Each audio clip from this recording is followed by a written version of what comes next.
Hi folks, Barnaby Dixon here. So I'm in the process of rebuilding my most well-loved creation, Dabchick. It's not been an easy process, in part because I opted for a second-hand resin printer. Because you're a cheapskate. Which produced all manner of abominations. At the same time, I was working on upscaling the design so that I could add some more intricate mechanisms. This week we'll be looking at one such mechanism and trying to figure out how to move forward with the resin printing side of things. Thank you for watching. Firstly, some really good news. A well-known 3D printer company has reached out and offered to sponsor part of this video series. And part of the deal is they're actually going to send me a brand new resin printer. So I'm very, very grateful for that. In the meantime though, since it's not arrived, I'm going to see if I can improve that head feather mechanism that I was working on a few weeks ago.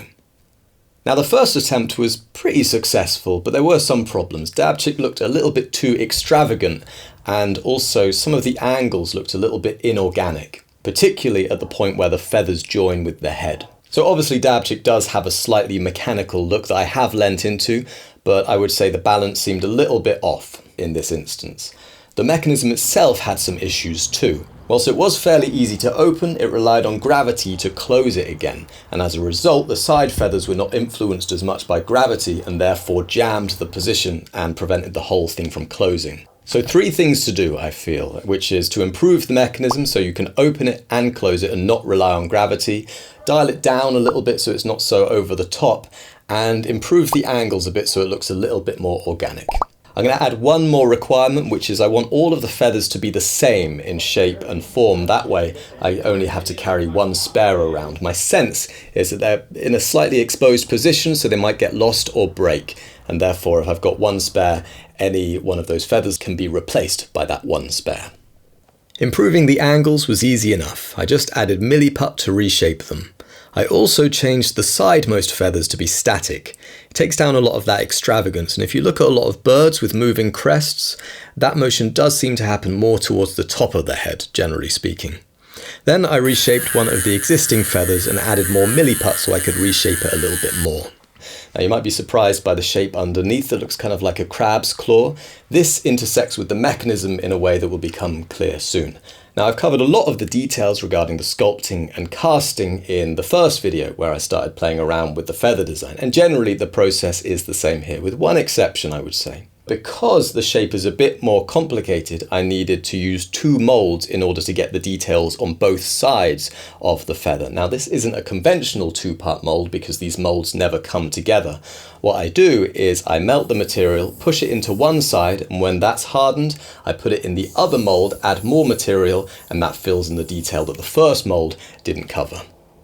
I'm also using a moldable plastic instead of resin for these casts. This is because it has a bit more flexibility. The last prototype feathers were a bit prone to breaking because of the tight tolerances, so we should see a little less of that for this prototype.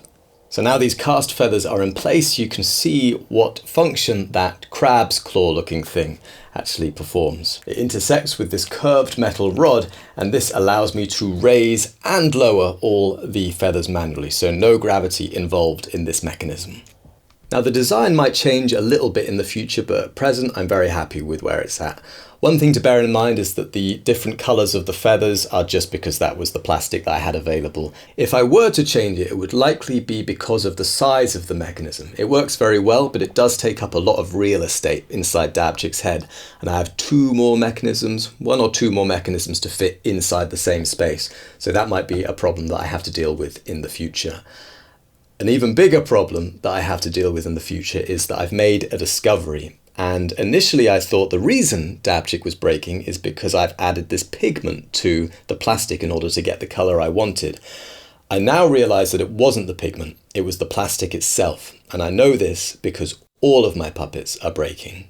So during a dress rehearsal for a show that I did last month, one of my puppets that doesn't have any of the pigment added broke twice in the manner that Dabchick is breaking. So this is obviously a little bit disappointing, but at the same time it does strengthen my belief in the approach. Taking the time to rethink my approach is the way forward here. If I can use these new techniques to save Dabchick, then maybe, just maybe, I can save them all. Cringe. Shut up.